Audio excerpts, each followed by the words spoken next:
Okay, your time was up. So, just saying. Anyway. So, are we ready? Are we ready? Are we ready? Okay. All right.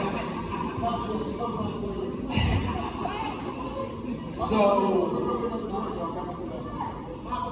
anybody got any older brothers out there? Yeah. Yeah? Older brothers? Anybody here? Older brothers? Got older brothers? Okay.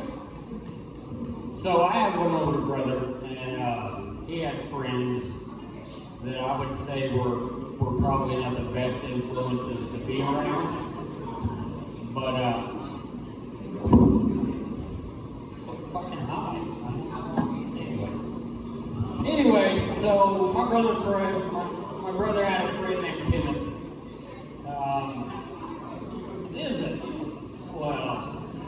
Same.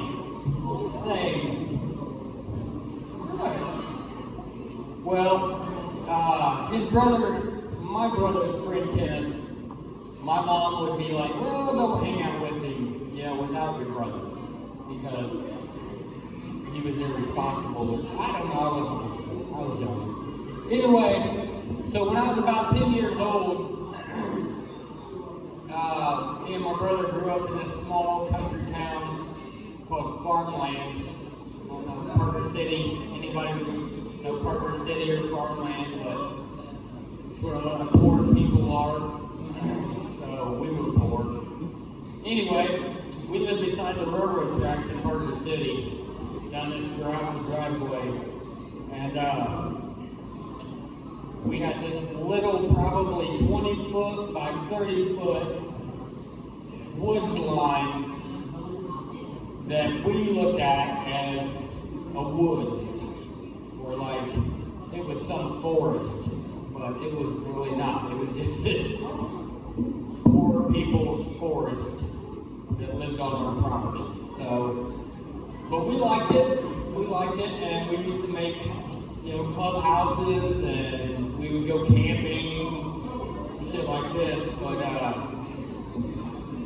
this particular time, actually, to set the scene a little bit more, we lived in this house that behind our house had one of these hand-pumped well pumps that you got water from, right?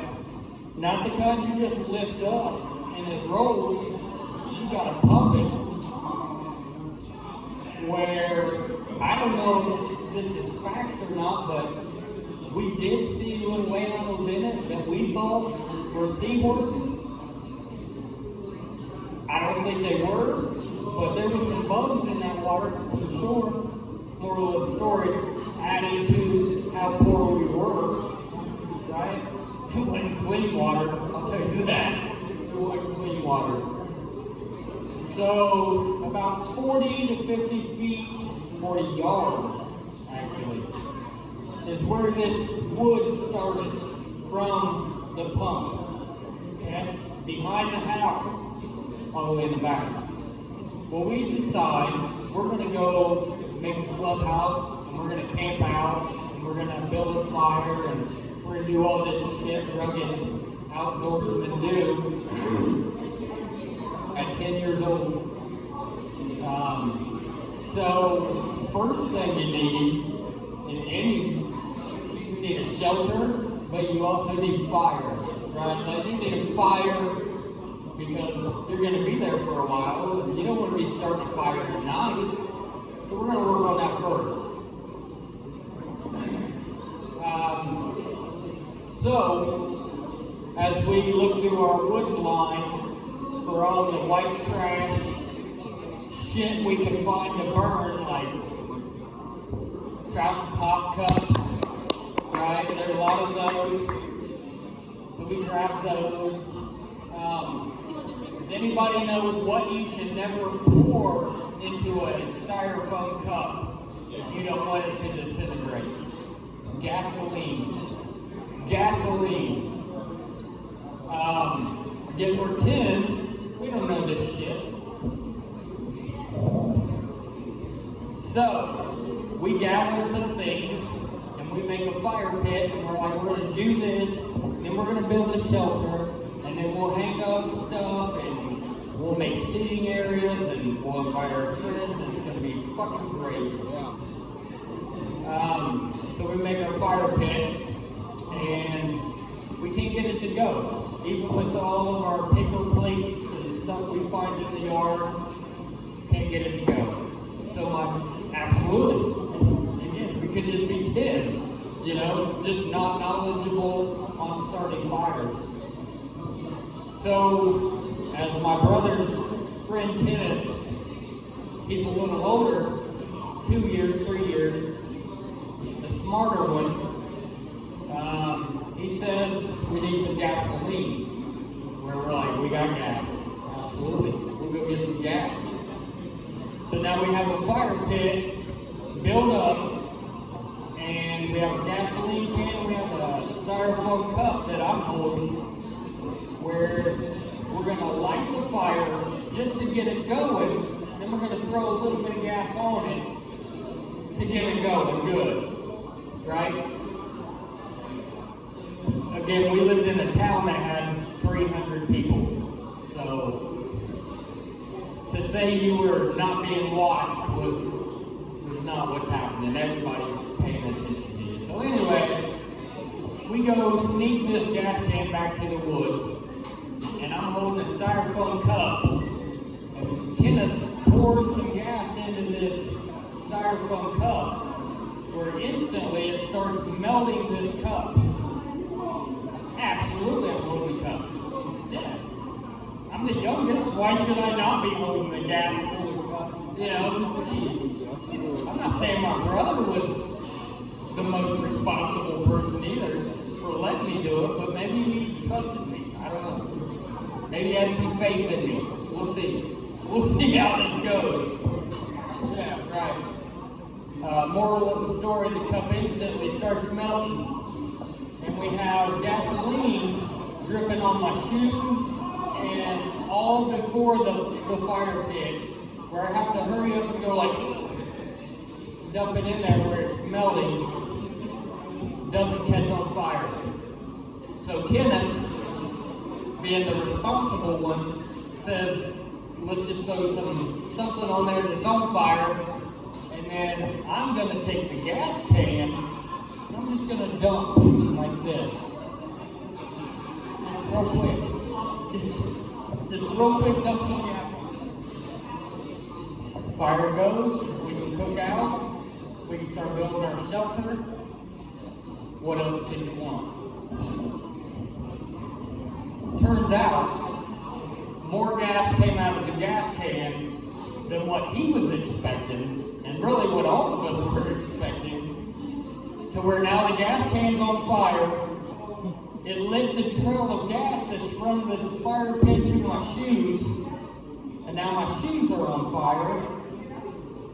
Gas can's on fire, and the best responsible thing that this older 12-year-old could think of would be to throw the can. Where when he throws it, it's like just a Molotov cocktail spraying gas out all over this area.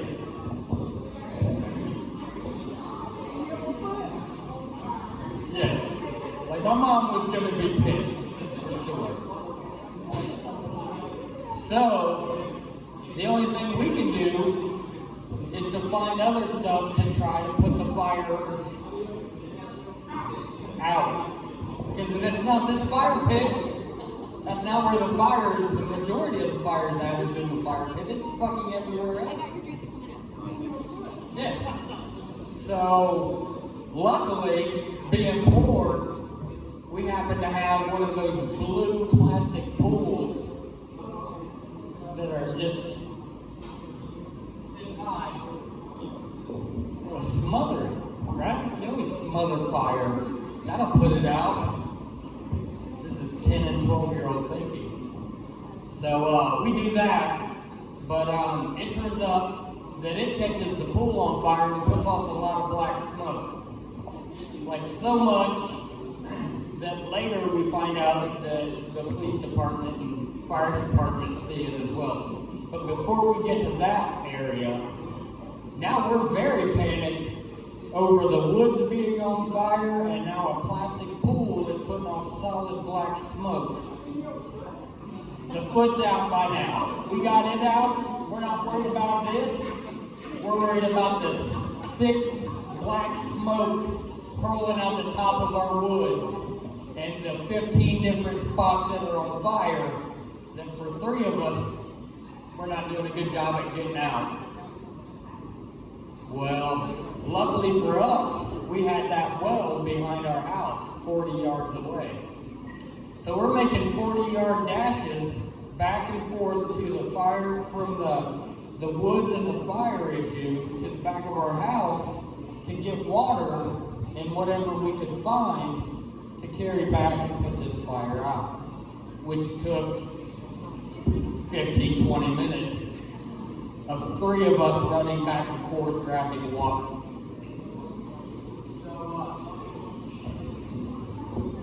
So finally we get it out, where we're a mess. We feel, again, happy that it's out, but like somebody saw this shit, right? Like somebody saw it. Where we go back home. We didn't no longer want to camp. We didn't want to build a shelter. We just wanted to really get out of that area. Right. So we go back home. And we go inside, and we go upstairs away from my mom and anything that's going on there. And the next thing we hear is my mom hollering for me and my brother to come downstairs. Where it may sound cocky that we had a 2-story house, but it wasn't cocky.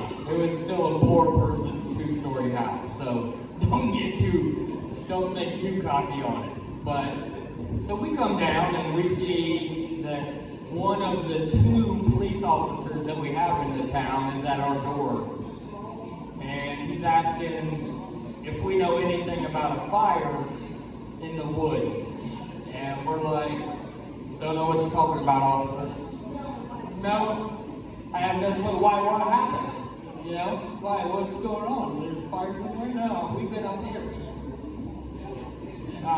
He says, you know, well, we had some complaints that there was a lot of black smoke coming out of your guys' woods, and we just wanted to make sure that everything was okay. And we're like, no big deal. We was back there earlier. We was building a camp, but no fires, no black smoke. I don't know what you're talking about. And he's like, yeah? And we're like, yeah, absolutely. We've been up here all day, pretty much. So this whole time, my mom's looking at us as well. And the officer says, are you sure you don't know anything about it? And we're like, absolutely. You know, like, is there anything else we can help you with, officer? Because, again, our business is done here. So we've been up here playing. So I don't know what you're talking about. So my mom turns around to the police officer and says, they say they don't know nothing about it. Where the police officer looks at us and kind of goes, but you know, do they know? We did. But anyways, he said, well, okay. He said, well, as long as, you know, nothing's on fire and, you know, it quit smoking by that point. He says, well, they say they have no idea what's going on and everything's fine. He says, okay, I just wanted to make, we're going to go back and everything will be okay. And we're going to go back to the 2-man police station. Where as soon as the policeman walks away and my mom shuts the door, she turns around to us and she says, go get in the fucking shower now. Where we look at each other, where now we go, okay, we see what you see. Where half of my eyebrows are burned off, half of my eyelashes, we've got black shit all over our face, we smell like gasoline, Okay, so yeah, we're gonna go get in the shower. So that's the story. We caught our woods on fire because of my brother's friend Kenneth. So I hope you enjoyed that story. Moral of the story: just try not to use the gas if you're gonna make a fire. So don't use styrofoam cups. All right, thank you.